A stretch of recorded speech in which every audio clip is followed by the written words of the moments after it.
paling kuning, yaitu ambil kriteria di kecil datanya, maka kita yang membantu itu adalah paling kuning. Jadi data yang sudah bagus kita fix kanan. Nah, untuk pseudo labeling apa?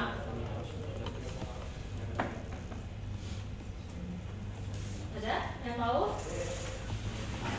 Pseudo labeling berarti adalah kita mau melakukan labelingnya sudah ada labeling. Iya, tools yang mau kita buat. Walaupun dia nggak komplit. Ya, kayak Bird itu kan udah pernah pakai Bird? Belum? Bird itu pseudo labelingnya ada tapi kurang komplit. Dan istilahnya untuk bahasa Indonesia dia mencukupi, tapi untuk bahasa Inggris dia masih. Sama kayak di Python, pakai labeling otomatiknya. Di Python untuk bahasa Indonesia masih kurang, karena yang buat bukan orang Indonesia. Nah, jadi Anda kalau mau buat model labeling juga bisa.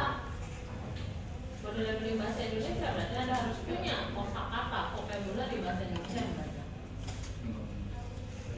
Lalu mau prediksi, pakaikan prediksi katanya, berarti Anda harus punya banyak kata yang berhubungan.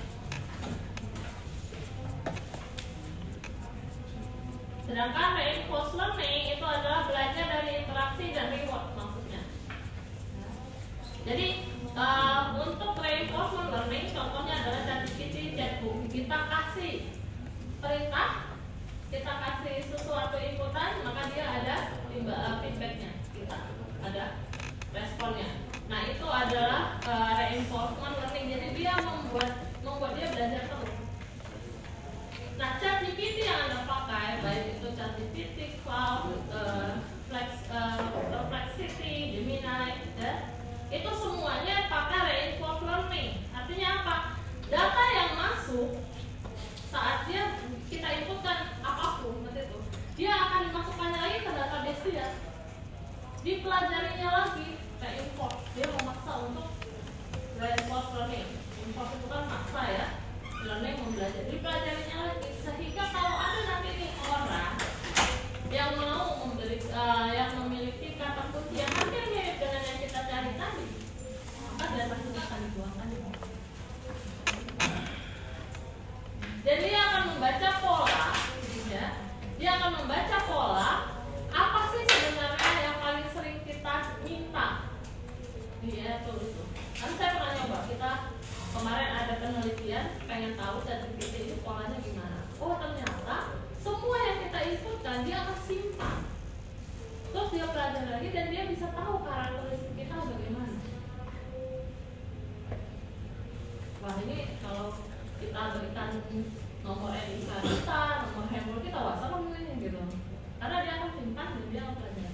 Begitu ada orang lain nanya misalnya, nah bisa jadi kalau karena kita tadi sudah pernah memberikan informasi tentang kita, bisa jadi dia akan mengeluarkan informasi ke orang lain.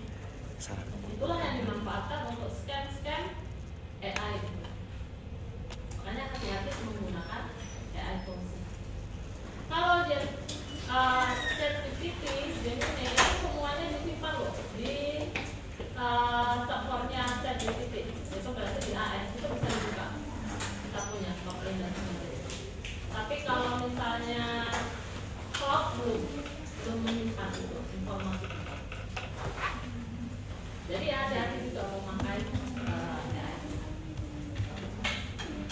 Algoritma untuk reinforcement learning itu biasanya adalah policy gradient atau IP network. Ini ada salah satu algoritma yang sering juga dipakai. Policy gradient itu nanti adalah bagaimana kita menanggapi kehilangan data. Ini 4 macam tipe datanya, tipe machine learningnya. Kalau dibuat ke dalam bentuk tabel perbandingan maka bisa seperti ini. Untuk supervise, sumber datanya berlabel, contoh NLP-nya ya sentimen analis, kelebihannya akurasinya tinggi, kekurangannya butuh banyak data. Nah, Anda tinggal pakai tinggal memikir pakai yang mana. Kalau ada kemarin mahasiswa nanya, Bu, kalau yang paling bagus yang mana? Gak ada yang paling bagus. Apa dengan Anda kalau menulis? Kalau ditanya kenapa kamu pakai metode naik bayar saat ujian? Biasanya yang ditanya itu ujian proposal dan skripsi awal-awal. Kenapa pakai metode naik bayar? Terus saya katakan bahwa karena dia paling baik dalam prediksi. Ada paling baik. Siapa yang paling baik? Jawaban mahasiswa banyak. Ini Bu, dari jurnal yang saya baca referensinya bahwa metode naik bayar yang paling baik. Itu kan referensi jurnal penelitian si A. Kasusnya Anda belum tentu itu yang paling baik. Nah, jadi kalau dikatakan nanti ditanya kenapa Anda pilih itu, maka bisa jadi salah satu alternatif jawaban Anda adalah ini. Lihat dari data Anda data bagaimana? Berlabel kan? Kalau berlabel dia memang cocok dia dengan naik bias kan gitu. Saya pakai naik bias kan data saya berlabel dan cocok untuk naik bias. Itu jawaban ilmiah. Jadi dari mana? Cek sumber data Anda seperti apa. Dan itu baru bisa kita jawab. Makanya saat Anda mencari data, Anda harus tahu tipe data Anda itu tipe data yang bagaimana. Apakah tipe data numerik atau teks? Numerik apa artinya? Tipe datanya numerik berarti apa? Datanya berupa apa? Angka. Teks? Teks kan ya. Tulisan dan karakter kan? Kalau image? Gambar. Audio? Suara. Jadi harus ketahui tipe data Anda tipe data bagaimana. Kalau dia tipe data teks, apakah dia sumbernya sudah data berlabel atau belum? Atau campuran datanya? Nah, jawaban itu nanti diambil dari bagaimana Anda mengambil. Oke, untuk pemahaman penerapannya ini lebih kelihatan ya penerapan machine learning dalam NLP. Ini saya pengenalan aja dan nanti kalau Anda sekarang sudah punya topik, kemana larinya topik itu? Ya, kalau untuk pemahaman teks dan klasifikasi, ya penerapan di NLP-nya, maka itu contohnya sentiment analysis atau spam detection. Nah, tergantung Anda mau gimana. Sudah terlalu banyak sentiment analysis itu kemarin kita rapat. Wah, ini dari 150-an hampir 200 mahasiswa yang ambil metopen. Ya, 40% sentiment analysis semua. Ini terlalu kacang goreng topiknya. Nah, jadi tinggal cek Anda mau kemana. Kalau menentukan sentimen atau emosi dari teks, maka itu adalah sentimen analis. Tapi kalau identifikasi email atau spam pesan, itu maka spam detection. Ini paling banyak loh sebenarnya spam detection yang belum terdetek. Masih banyak kan orang-orang tua kita ketipu dari SMS, WA, jadi email. Anda juga kadang, wah ada promo nih, tinggal klik aja, begitu klik langsung dan masuk. Nah, deteksi dulu. Oke, kita buat. Toolnya masih jalan. Ada satu tool spam detection yang cepat memang dari Cyberpolice. Masuk aja ke web Cyberpolice. Mereka sudah punya spam detection. Anda masukkan linknya. Cuma kelemahannya apa? Nah, cari. Karena mahasiswa senior Anda semester kemarin berhasil spam detection. Kalau Cyberpolice-nya sekian 0, sekian detik, dia punya, mahasiswa punya lebih cepat lagi 0,00 sekian. Jadi dia ambil dari segi kecepatan deteksi. Lalu dia list link yang belum ada sekarang ini. Dari kelemahan dari punya senior Anda adalah satu kelemahannya adalah belum bisa mendeteksi melalui ciri-cirinya. Padahal link spam itu atau link scanning itu ya itu bukan ada ciri-cirinya. Nah, itu yang belum ada. Ayo bagi yang belum silakan diperdalam. Yang kedua untuk penerjemahan mesin sama masih machine learning, ya, masih ada. Nah, Indonesia itu lebih dari 600 bahasa, tapi belum semuanya bahasa dimengerti. Saya aja yang sudah tinggal lama di Jogja masih belum ngerti bahasa Jawa juga. Makanya kadang saya masih pakai machine learning. Kamus bahasa Jawa yang kemarin pernah mahasiswa buat, itu saya minta Excelnya, kadang saya masih belajar dari. Nah, bahasa daerah Anda sudah ada belum? Dimengerti belum? Silakan buat mesin terjemahannya. Itu menambah pasangan. Yang ketiga untuk pemrosesan teksnya, saya tahu Anda sudah mengerti pemrosesan teksnya ada organization, timing. Nah, kemudian ada penggalian informasi. Nah, ini penggalian informasi ini yang kita sebut dengan LAT tadi. Ya, nah, name entity recognition, yaitu mengidentifikasi nama-nama entitas seperti orang, tempat, organisasi dalam teks. Jadi aplikasinya adalah kita punya teks, maka nah ini dia bisa mengidentifikasi yang mana kata untuk orang, nama tempat, dan nama organisasi di dalam teks itu. Biasanya nanti dia di highlightnya, nama-nama itu di teks. Nah, atau nanti Anda mau membuat information retrieval, siapa tahu semester depan mau ngambil lagi mata kuliah pilihannya information retrieval, itu berarti nanti bisa menambah aplikasinya. Atau pembuatan teks untuk text generation atau summarization, ini biasanya Anda sudah pakai belum? Nah, di mana Anda pakai? Ada aplikasi apa? Text summarization atau text generation itu biasanya nyambung di Meet sudah ada. Pernah Anda meeting online, kuliah online, malas nyatet, aktifkan text generation-nya. Sudah kan tulis sendiri kan? Matikan open kameranya, tidur kan gitu. Itu biasanya. Nah, itu text generation. Kalau summarization malah untuk membuat ringkasan. Ini juga sudah banyak aplikasi di AI itu. Yang keenam itu ada interaksi manusia dan mesin. Makanya Anda belajar IMK. Apa nih IMK Anda belajar? Semester berapa? Ya, IMK. Maka realisasinya atau adalah nanti untuk interaksi manusia dan mesin itu chatbot atau virtual assistant. Ya biasa lah Google Assistant Anda dengan Siri. Ya. Itu adalah termasuk dalam interaksi manusia dan mesin. Kemudian question answering system.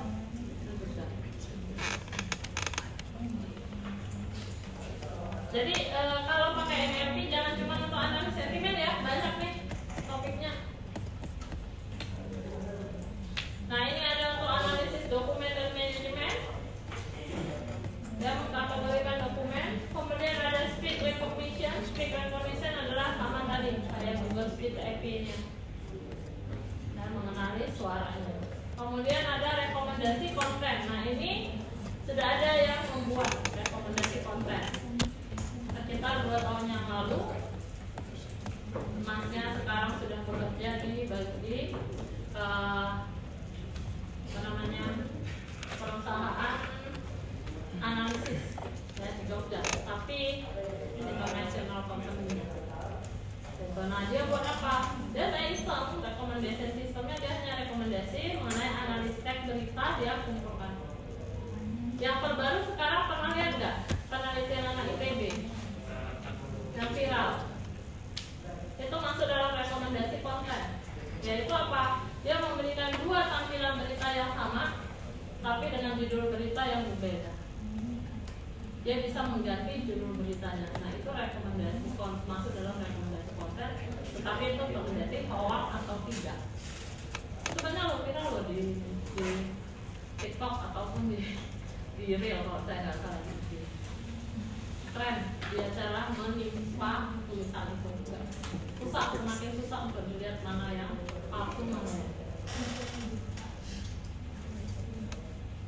Yang terakhir adalah analisis media sosial, ya, sosial media monitoring. Nah, ini adalah menganalisis postingan di medsos untuk memahami tren, opini publik dan perasaan masyarakat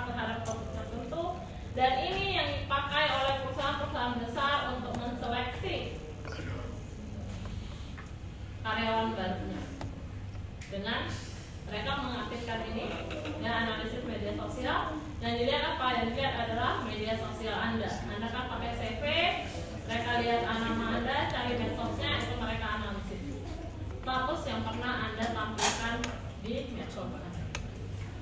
Nanti akan bisa memberikan opini kepada mereka karakter Anda seperti apa. Dan itu yang akan menentukan apakah Anda diterima bekerja atau tidak, cocok atau tidak dengan kinerja, dengan ritme kerja mereka. So, hati-hati mulai semester 6, 7 itu udah jangan posting yang aneh-aneh lagi. Ya. Karena juga masuk ASN juga ini sudah mulai diterapkan. Nah, kenapa Bu keren banget ini diterapkan? Karena mengingat hasil survei mental generasi berikutnya ini sudah terlalu riskan ya, karena terlalu banyak kasus mental. Jadi itu bisa dilihat. Oke, sampai di sini ada yang mau ditanya? Topiknya sudah? Untuk skripsi Anda, metopen Anda, biasanya ini 2 minggu ke depan tuh mulai tuh jadwal proses keluar.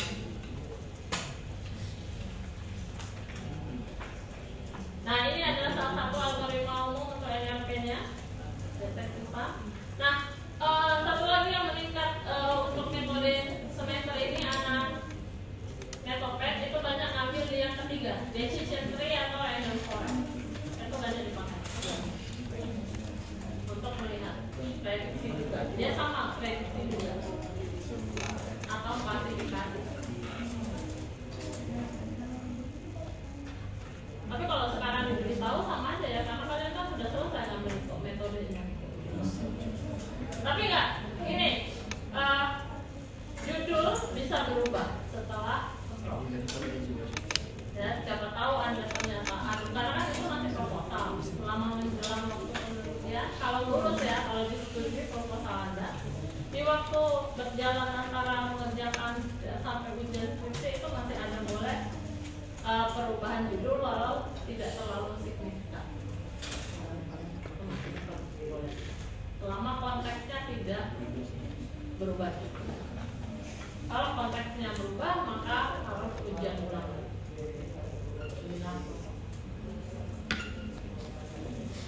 Oke, ini pipeline-nya sama, ya, model trainingnya. Nah, kalau pembelajarannya ini adalah pipeline-nya. Apa sih yang Anda kerjakan kalau membangun suatu aplikasi NLP, baik itu sentimen analis dan tadi ya semuanya di depan detection? Maka pengerjaan yang Anda lakukan adalah satu, pengumpulan data harus ada. Gak mungkin gak ngumpulin data. Apakah harus buat user interface? Gak mesti juga. Kalau hanya ingin membangun model, membuktikan performance, membuat analisis sistem dan klasifikasi teks, maka kita gak perlu user interface. Anda tahu user interface yang mana maksudnya? Ya, itu nggak perlu. Anda tinggal pakai di Python, karena kan kita hanya mau membangun model aja. Kita hanya menentukan sentimen analis, labelingnya kemana. Itu nggak perlu membangun UI UX. Cukup training datanya aja yang diperbanyak. Nah, lumayan membantu juga ya bagi yang susah membuat UI UX. Nah, pengumpulan data tapi harus ada ya, jangan seperti kemarin ada mahasiswa ketemu saya sudah skripsi mau selesai, ternyata datanya cuma 5. Saya bilang, sejak kapan boleh ada data 5? Kan datanya masih uji coba Bu. Nah, data uji coba di proposal oke lah Anda tampilkan data 5, 10 karena masuk proposal. Kalau sudah skripsi nggak boleh lagi data segitu, harus sudah data yang konkret. Nggak ada lagi dengan alasan Bu, data saya pakai masih data dummy. Nah, terus pembuktiannya kapan? Kalau masih pakai data dummy juga skripsinya. Itu cuma dia pas Jadinya ada pernah ada kejadian seperti itu, saya sampai kaget, aduh kok bisa 5 ini datanya. Oke, pengumpulan data. Kemudian setelah ada pengumpulan data, maka Anda harus lakukan processing ya. Pemrosesan datanya yaitu tokenisasi, stemming, limitation, stopword itu tetap harus dilakukan. Kemudian feature extraction. Nah, Disinilah ada TF-IDF yang kemarin kita pelajari. Jadi kalau dalam pembentukan NLP, TF-IDF itu di mana? TF-IDF itu setelah Anda melakukan pre-processing data. Karena kita mau melihat pembobotan dari katanya, frekuensi katanya. Nah, pada feature extraction ini, apakah hanya TF-IDF? Tidak. Kalau Anda mau pakai TF-IDF, Anda bisa pakai back of word. Atau Anda bisa pakai word and ketik. Tinggal Anda lihat aja, Anda menguasai yang mana. Tinggal Anda lihat datanya cocok pakai feature extraction yang mana. Jadi diingat, TF-IDF bukan metode, bukan algoritma. TF-IDF adalah feature extraction dari data yang kita. Masih banyak mahasiswa yang merasa TF-IDF adalah metode. Bukan. Metodenya itu adalah Naik-Bayes, SVM. Itu metode. Ya, sementara TF-IDF back of word embedding itu adalah feature extraction. Feature extraction setelah proses yang terjadi setelah pemrosesan atau pre-processing. Kemudian ada model pembelajaran mesinnya. Nah, di sini Anda harus lihat, tadi mungkin akan lihat data Anda mau pakai yang mana. Ada model statistik klasik, maka algoritmanya ya, itu adalah Naik-Bayes, SVM, logistic regression. Kalau dia neural network dan deep learning yang bisa pakai layer, maka kita pakai LNN, long short term memory, ya, atau transformer.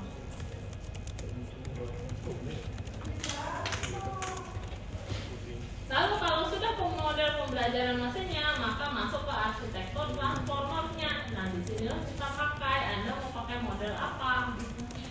Pakai Naik-Bayes, maka pakai apa yang cocok lagi? BERT atau BPT? Atau attention mechanism, tergantung topiknya Anda di mana. Tergantung kebutuhan kita di mana. Berikutnya adalah evaluasi modelnya. Nah, di sini juga yang banyak mahasiswa. Oke, saya sudah pakai modelnya Naik-Bayes, SVM.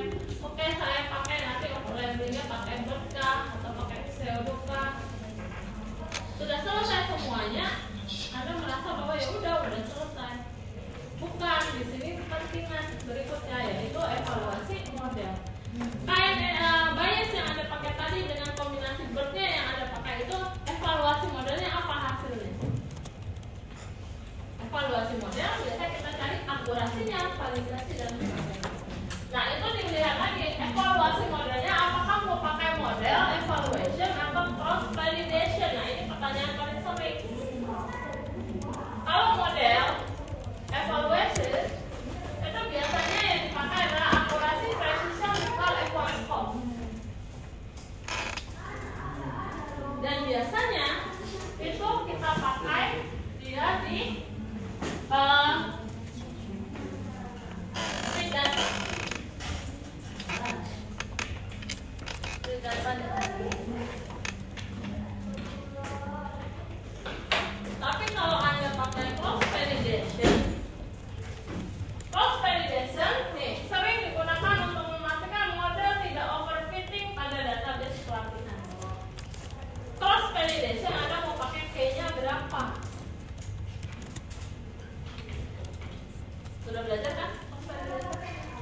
Jangan data yang Anda masukkan dari awal aja.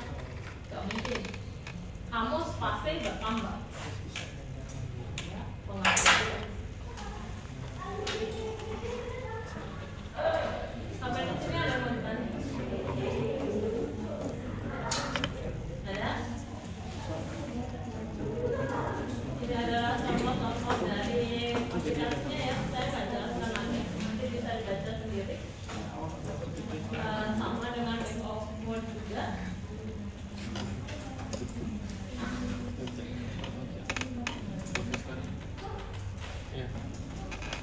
Back of word sudah mengerti, sudah pernah saya kasih belum? Iyalah. Dia berbeda dengan TFT. Kalau TFDF yang dicari apa? TF itu apa?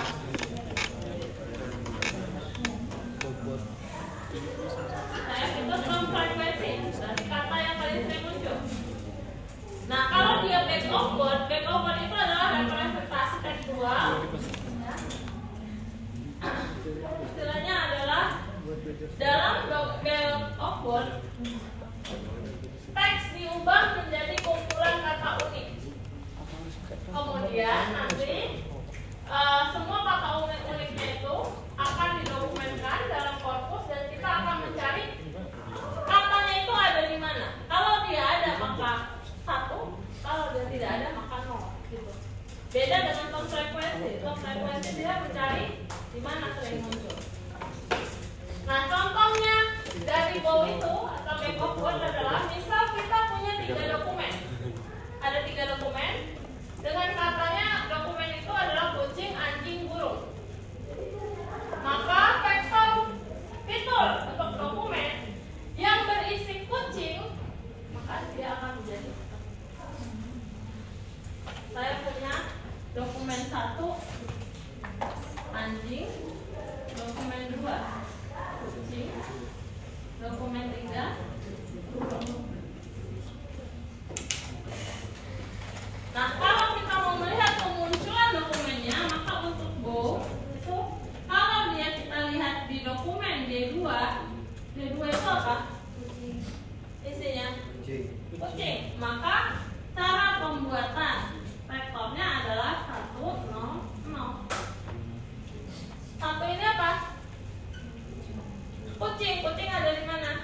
Di dokumen 2. Apakah anjing ada di dokumen 2?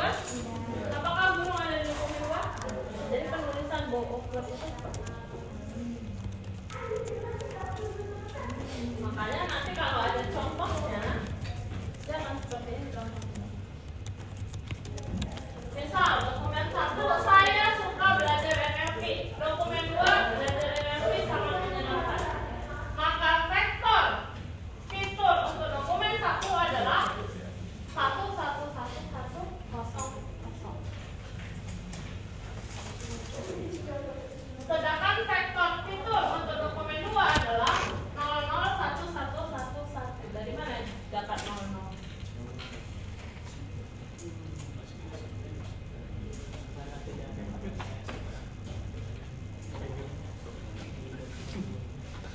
Jadi dalam bow kita akan samakan panjang vektor. Ya. Belajar NLP sangat menyenangkan. Ada 4 kan?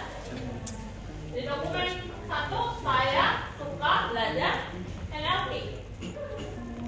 Yang dikenali di dokumen 1 adalah saya, ada nggak? Ada. Suka, ada nggak? Belajar ada? NLP ada? Sangat ada nggak? Tidak ada. Menyenangkan? Tidak. Maka dia 0, 0 di dokumen 1. Karena kata ini tidak ada. Ingat, bukan dilihat per karakter, tapi kata. Sedangkan di dokumen 2 kata yang tidak ada apa? Saya dan suka. Maka dia 0, 0, 1, 1. Makanya kelebihan dari bow sederhana. Yang kedua efektif untuk banyak tugas dasar. Ingat, tugas dasar dalam NLP. Tapi kekurangannya tidak mempertimbangkan urutan kata, sehingga kalau Anda membuat aplikasi prediksi kata lupa. Karena prediksi kata kita pasti harus melihat kata sebelumnya apa untuk memprediksi kata berikutnya.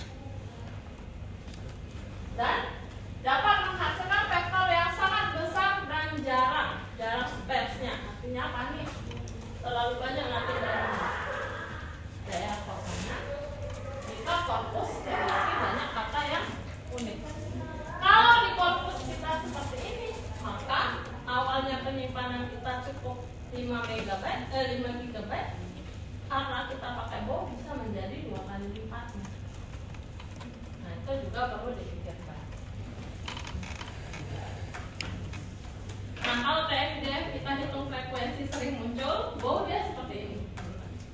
Paling simpel sih sebenarnya, karena hanya menentukan ada atau tidak. Tapi kelebihannya itu terasa di software house developer. Ada pada poin 2 kekurangan, yaitu harus memiliki memori yang besar.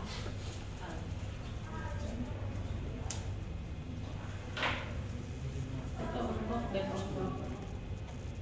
Sampai di sini ada yang mau ditanya? Nggak ada? Sudah selesai.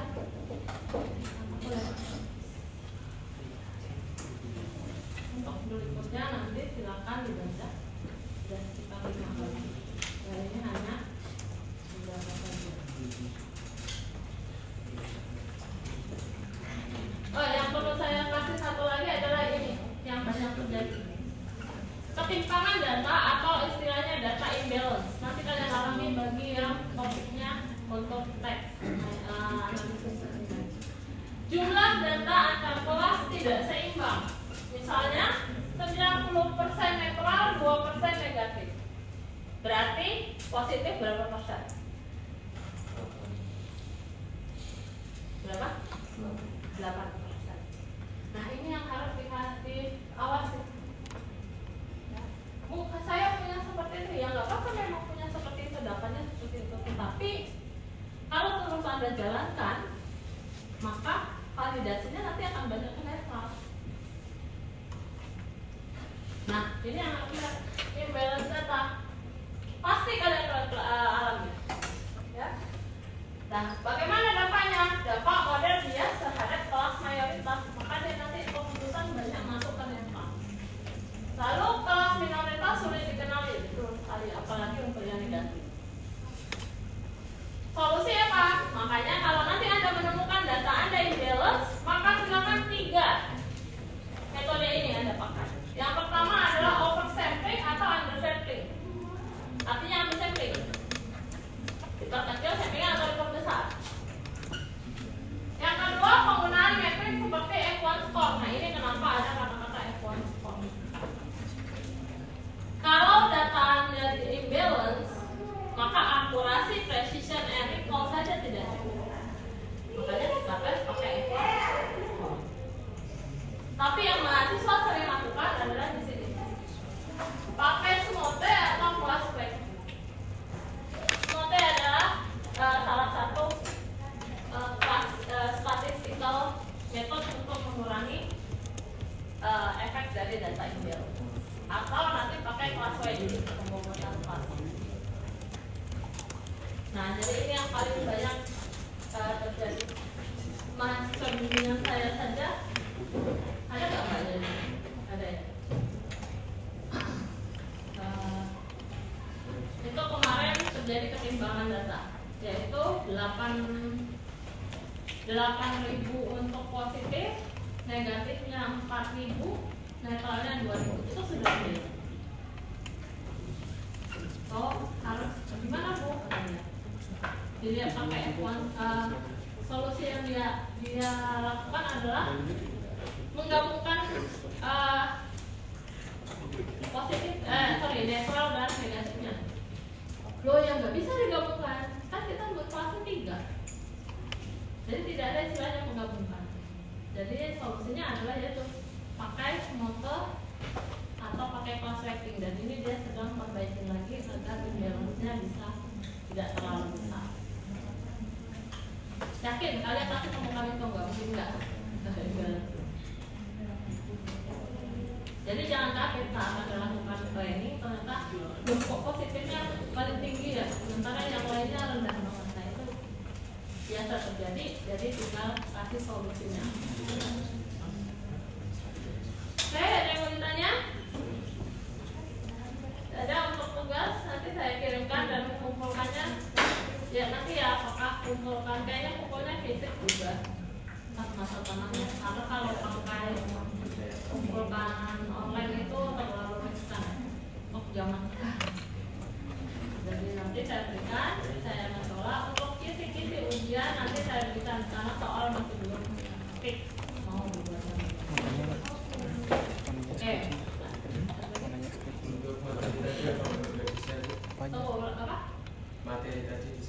Ya materi ini, ya mati, nggak mungkin nggak saya kasih. Materi saya pasti kasih terus, nggak mungkin nggak, karena sifat ujian saya kan kalian sudah tahu kan, one paper aja. Nah, satu lembar, bukan satu halaman. Kalau satu halaman berarti halaman belakang nggak nanggung banget. Jadi saya buat udah belakang saja. Tinggal ukuran fontnya aja kan kalian bisa bisain berapa. Nah, tapi tulis tangan ya, bukan print out. Jadi materi pasti saya kasih, nggak mungkin enggak saya kasih karena open tadi pertemuan open paper. Kisi-kisi nanti ya, karena masih belum fix. Biasanya saya kalau sudah fix soal berarti saya kasih. Nah materi semua sudah di WhatsApp, di grup ya. Saya nggak pernah, kayaknya nggak pernah saya hilang nggak ketinggalan, nggak ada. Tinggal recordingnya Bu. Oh bukan, itu kelas. Oke, itu aja. Ada lagi yang mau ditanya? Kalau tidak, saya tutup pertemuan kuliah semester ini. Terima